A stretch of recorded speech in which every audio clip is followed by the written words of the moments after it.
Hello everyone, आप सभी का तो पीएससी प्रिपरेशन पर स्वागत है। आज हम 22 नवंबर 2025 से बनने वाले करंट अफेयर को कवर करेंगे। उससे पहले हम लास्ट क्लास का रिवीजन कर लेते हैं। कल के लिए माफ़ी चाहूँगी। कल मेरे थोड़ा गले में इन्फेक्शन हो गया, जिसके कारण से आवाज़ में प्रॉब्लम हो रही है, जो आज भी है। तो प्लीज़ थोड़ा सा आप लोग आज मैनेज कर लीजिएगा। तो कल की क्लास रिकॉर्ड नहीं हो पाई थी, तो आज मैं वो कर रही हूँ। चलिए पढ़ते हैं। लास्ट क्लास में हमने पढ़ा था सुप्रीम कोर्ट द्वारा किस अनुच्छेद के तहत प्रेसिडेंशियल रेफरेंस को तय समय सीमा से बाहर रखा गया है। आर्टिकल 200। 2025 में आयोजित G20 शिखर सम्मेलन पहली बार किस अफ्रीकी राष्ट्र में हो रहा है। साउथ अफ्रीका के जोहान्सबर्ग में, जिसकी जो थीम है वह है solidity, equality and sustainability. The states of world children report 2025 किसके द्वारा जारी किया गया है। यूनिसेफ द्वारा। वर्ल्ड चिल्ड्रन डे कब मनाया जाता है। 20 नवंबर को, जिसकी थीम थी my day my right and every child every right. दो थीम थी इस बार। देश के सबसे लंबे कार्यकाल तक सीएम पद पर रहने के क्रम में बिहार के मुख्यमंत्री नीतीश कुमार का क्या स्थान है। 8। भारत में आयोजित विश्व मुक्केबाजी चैंपियनशिप 2025 में भारत ने कितने पदक जीते हैं। 20 मेडल। पुरुषों को हराकर अपना पहला पेशेवर खिताब जीतने वाली पहली भारतीय गोल्फर कौन बनी है। प्रणवी उर्स। फीफा रैंकिंग में भारत का क्या स्थान है। 142। भारत का पहला मानव युक्त समुद्र मिशन समुद्रयान किस वर्ष तक लॉन्च किया जाएगा। 2026 तक। अब पढ़ते हैं आज के करंट अफेयर को। केंद्र सरकार द्वारा हाल ही में किस क्षेत्र में 4 संहिताएं लागू की गई हैं। तो इसका सही आंसर है लेबर कोड से रिलेटेड 4 जो नियम थे वो लागू किए गए थे। तो कोड ये था the code on wages, the industrial relation, the code on social security and the occupation safety health and working condition 2020। ठीक है, तो केंद्र सरकार द्वारा ये 5 वर्ष पहले पारित किया गया था ये कोड। तो उसको अब इसको जो है जारी किया गया था। इसके अंदर क्या क्या आएगा कि सभी कामगारों का रिकॉर्ड रखना होगा, उनको नियुक्ति पत्र देना होगा, लिखित साक्ष्य पर पारदर्शिता रखने की, नौकरी की सुरक्षा सुनिश्चित करना होगा। सामाजिक सुरक्षा के अंदर जो गिग और प्लेटफॉर्म वर्कर है उनको सामाजिक सुरक्षा कवर देना होगा। पीपीएफ, ईएसआईसी बीमा और सारी जो सामाजिक सुरक्षा उसका लाभ देना होगा। न्यूनतम वेतन के अंदर सभी कामगारों को न्यूनतम वेतन का कानूनी अधिकार मिलेगा। ठीक है, इसके अलावा स्वास्थ्य देखभाल सुरक्षा के अंदर जो 40 साल से ऊपर हैं सभी कामगार, उनको साल में एक बार health checkup, free health checkup देना होगा। इसके अलावा उस बीमारियों की रोकथाम और समय पर पहचान को बढ़ावा देने वाली संस्कृति को बढ़ावा देना होगा। समय पर वेतन के अंदर कामगारों को समय पर वेतन देना अनिवार्य है और कामगारों का जीवन आसान होगा वित्तीय स्थिरता के साथ और उनका मनोबल बढ़ेगा। महिला श्रम बल भागीदारी से महिलाओं को रात में और सभी जगहों पर सभी तरह के काम करने की इजाजत है और उनकी सहमति लेकिन लेना जरूरी है। अनुपालन का बोझ के अंदर सिंगल रजिस्ट्रेशन पूरे भारत के लिए, सिंगल लाइसेंस और सिंगल रिटर्न। ठीक है, इसके अंदर ये है और 4 नियम जो है वो हिंदी में भी मैंने मेंशन कर दिया है। नेक्स्ट क्वेश्चन है, बिहार के मुख्यमंत्री नीतीश कुमार द्वारा 20 सालों में, मतलब 20 साल से वो है, और उसमें पहली बार किस विभाग को छोड़ा गया है। तो इसका सही आंसर होम मिनिस्ट्री। अभी जो है नीतीश कुमार 10वीं बार शपथ लिए हैं, उसमें जो है जब से वो मुख्यमंत्री बने थे तब से वो होम मिनिस्ट्री उन्हीं के पास थी, तो अभी उनके द्वारा ये छोड़ा गया है। ठीक है, तो शपथ ग्रहण के 30 घंटे बाद मुख्यमंत्री नीतीश कुमार के मंत्रिमंडल में विभागों का बंटवारा हुआ। एनडीए गवर्नमेंट अभी जीती थी बिहार इलेक्शन में और उसके बाद जो है अब भाजपा को जो है गृह विभाग मिला है और उप मुख्यमंत्री जो है सम्राट चौधरी बने हैं और उन्हीं के पास राज्य का गृह मंत्री, मतलब जो चीफ मिनिस्टर वो नीतीश कुमार बने हैं और जो उप मुख्यमंत्री है वो सम्राट कुमार चौधरी बने, जिनके पास गृह विभाग है। ये जो बिहार से रिलेटेड जो भी स्टूडेंट है वो देख सकते हैं, पूरी मैंने लिस्ट लगाई कि कौन से मंत्री ने किनको कौन सा डिपार्टमेंट मिला है। ठीक है, नेक्स्ट क्वेश्चन है 350वीं तेग होगा यहाँ पे, तेग बहादुर बलिदान दिवस कब मनाया जाता है। तो ये 25 नवंबर को मनाया जाता है, वो भी 350वां गुरु तेग बहादुर जयंती थी। तो गुरु तेग बहादुर साहिब जी और उनके सहयोगी भाई मतीदास, भाई सतीदास और भाई दयाला जी के 350वें बलिदान दिवस को समर्पित कार्यक्रम नई दिल्ली में आयोजित होगा और इस कार्यक्रम में नरेंद्र मोदी, गृह मंत्री अमित शाह और अन्य मंत्री शामिल होंगे। इम्पोर्टेंट डे से रिलेटेड फैक्ट का रिवीजन करते हैं। तो भारतीय सेना द्वारा हैफा दिवस 23 सितंबर को मनाया गया।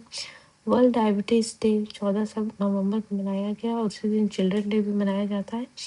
और वर्ल्ड डायबिटीज डे की थीम थी डायबिटीज अक्रॉस लाइफ स्टेज। 15 नवंबर को बिरसा मुंडा की 150वीं जयंती मनाई गई। इसके अलावा वंदे मातरम का भी जो है 150वां जयंती हुआ था इस बार। ठीक है। 93rd इंडियन एयरफोर्स डे जो है 8 अक्टूबर को मनाया गया। वर्ल्ड टॉयलेट डे जो है 19 नवंबर को मनाया गया, जिसका जो थीम था सैनिटेशन इन चेंजिंग वर्ल्ड। नेक्स्ट क्वेश्चन है काशी तमिल संगम 2025 की थीम क्या है। इस बार की जो थीम है उसका है लेट अस लर्न तमिल। ठीक है। तो केंद्र सरकार द्वारा काशी तमिल संगम का नया चरण शुरू होने जा रहा है, जिसकी थीम है चलो तमिल सीखे। इस दौरान तमिल भाषा व साहित्य के साथ दूसरी भारतीय भाषाओं और साहित्य का जुड़ाव बढ़ाने की विशेष पहल की गई है और ये आयोजन 2 दिसंबर से हो रहा है। संगम से जुड़े कार्यक्रम जो है काशी से शुरू होगा और समापन रामेश्वरम में होगा। तमिल संगम की बात करें तो इसकी शुरुआत मोदी सरकार के द्वारा 2022 से की गई थी और इस दौरान काशी और तमिलनाडु के प्राचीन शहरों और उनके सांस्कृतिक, कला, संगीत और व्यापारिक जुड़ाव से परिचित कराया गया था। नेक्स्ट क्वेश्चन है केंद्र सरकार द्वारा समुद्री बंदरगाहों की सुरक्षा की जिम्मेदारी किस संगठन को सौंपा गया है। इसका सही आंसर है CISF, central industry security force को सौंपा गया है। तो केंद्र सरकार ने समुद्री बंदरगाहों की सुरक्षा की जिम्मेदारी CISF को सौंपने का फैसला किया है और देश भर के करीब 250 समुद्री बंदरगाहों की सुरक्षा व्यवस्था को मजबूत करने के लिए केंद्रीय औद्योगिक सुरक्षा बल CISF को नया सुरक्षा नियामक नामित किया गया है। ठीक है। नेक्स्ट क्वेश्चन है देश के 53rd chief justice of India कौन बने हैं। तो नए बने हैं 53rd जस्टिस सूर्यकांत और ये आपके हैं जस्टिस BR गवई, जिनके द्वारा जो है ये इनका कार्यकाल अभी पूरा हुआ है और अभी जस्टिस सूर्यकांत बने।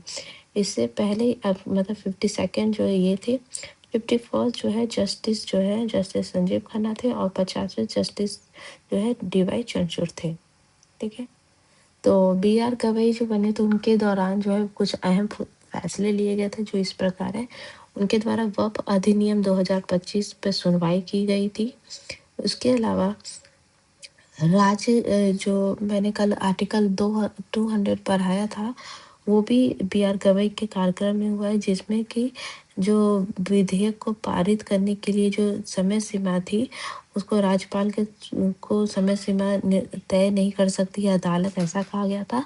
लेकिन ये भी कहा गया था कि राज्यपाल जो है लंबे बिना डिफाइंड अनिश्चित काल के लिए कोई भी बिल को अपने पास रख नहीं सकते हैं। इसके अलावा अभी जो अरावली पर्वतमाला है उसको परिभाषित करने को लेकर जो है संबंधित क्षेत्रों को इनकी जो BR गवई के अध्यक्षता में इस पे रोक लगाया गया है कि जब तक इसकी परिभाषा नहीं निर्धारित होती तब तक वहाँ पे जो है खनन नहीं कर सकते हैं। फिर इसके अलावा सरंडा वन क्षेत्र को वन्यजीव अभयारण्य घोषित किया गया। देश भर के सभी टाइगर रिजर्व के चारों ओर इको सेंसिटिव जोन 1 वर्ष के अंदर जो है जारी करने की आदेश दिया गया है। इसके अलावा जो है केंद्र को पर्यावरण उल्लंघन वाली परियोजना के शुरू होने के बाद ग्रीन क्लियरेंस देने की अनुमति बहाल की गई है और जिला जज पद के लिए 7 वर्ष के अधिवक्ता अनुभव को मान्यता दी है और नए स्नातक कानून छात्रों को सीधे न्यायिक सेवक परीक्षा में शामिल होने से रोका है। ट्रिब्यूनल रिफॉर्म एक्ट 2021 जो है इनके अंदर कुछ प्रावधानों को असंवैधानिक ठहराया गया था। ठीक है। नेक्स्ट क्वेश्चन है 59th ज्ञानपीठ अवार्ड 2024 किसे प्रदान किया गया है। तो ये अभी किया गया है विनोद कुमार शुक्ला को किया गया है। इससे पहले 58 जो था ज्ञानपीठ अवार्ड गुलजार और जगत गुरु राम भद्राचार्य को किया गया था, और 57 जो है दामोदर मावजी को किया गया था। ठीक है, अवार्ड से रिलेटेड फैक्ट का रिवीजन करें तो नोबेल प्राइज इन लिटरेचर लैचलो ग्रांस होगे को दिया गया है। Nobel prize in peace Maria Corina Machado को दिया गया है। फिल्म फेयर अवार्ड में बेस्ट फिल्म का अवार्ड लापता लेडीज को दिया गया है। डोनाल्ड ट्रंप द्वारा चार्ली क्रिक को प्रेसिडेंशियल मेडल ऑफ फ्रीडम दिया गया है। 1466 पुलिसकर्मियों को केंद्रीय गृह मंत्री दक्षता पदक दिया गया है। यूनेस्को द्वारा लखनऊ को हेरिटेज सिटी ऑफ गैस्ट्रोनॉमी घोषित किया गया। ब्रिटेन के किंग चार्ल्स तृतीय द्वारा सर डेविड बेकहम को नाइट बैचलर से सम्मानित किया गया है। एजुकेट गर्ल को रेमन मैग्सेस पुरस्कार दिया गया है। पूजा गर्ग को राष्ट्रीय पुरस्कार 2025 के लिए चुना गया है। और सलमान रश्दी को जो है डेंटल लिटरेरी पीस प्राइज में लाइफ टाइम अचीवमेंट अवार्ड दिया गया है। राष्ट्रीय जल पुरस्कार 2025 में पहला स्थान जो है महाराष्ट्र का है। और डेविड एस चले को उनकी जो किताब है फ्लैश के लिए जो है बुकर प्राइज 2025 दिया गया है। और उद्योग समागम 2025 में हरियाणा को ईज ऑफ डूइंग बिजनेस के तहत टॉप अचीवर का अवार्ड दिया गया है। और नेहा दीक्षित को मोरे अवार्ड 2025 दिया गया उनकी किताब the many life of Saida x के लिए। और भारत का जो म्यूजिक एल्बम है साउंड ऑफ कुम को best global music album category में 68 ग्रैमी अवार्ड के लिए नामित किया गया है। ऑस्कर 2026 में जो है नामित है पैलेस्टीन 36 जिसका भी प्रदर्शन कोलकाता इंटरनेशनल फिल्म फेस्टिवल में किया गया। महाराष्ट्र भूषण पुरस्कार 2024 रामवीर सुतार को दिया गया है। 47 जमनालाल बजाज अवार्ड 2025 4 लोग को दिया जाता है अलग अलग कैटेगरी में। हंसमुख बाबू भाई को दिया गया, पीएम मुगरसन त्रिवेणी आचार्य और शेखा चेवा को दिया गया। भारत चीन युद्ध 1962 में जो है लांस नायक त्रिलोक सिंह नेवी जो बलिदान हुए थे उनको पहली बार गार्ड ऑफ ऑनर दिया गया है। नेक्स्ट क्वेश्चन है भारत की वाटर वुमेन नाम से प्रचलित किस पर्यावरणवादी को ब्रिटेन संसद को संबोधित करने के लिए आमंत्रित किया गया था? इसका सही आंसर है वंदना शिवा को। और इसके अलावा जो ये आप नाम देख रहे हैं ये भी जो है पर्यावरणवादी हैं, ठीक है, इन्वायरमेंटिस्ट है।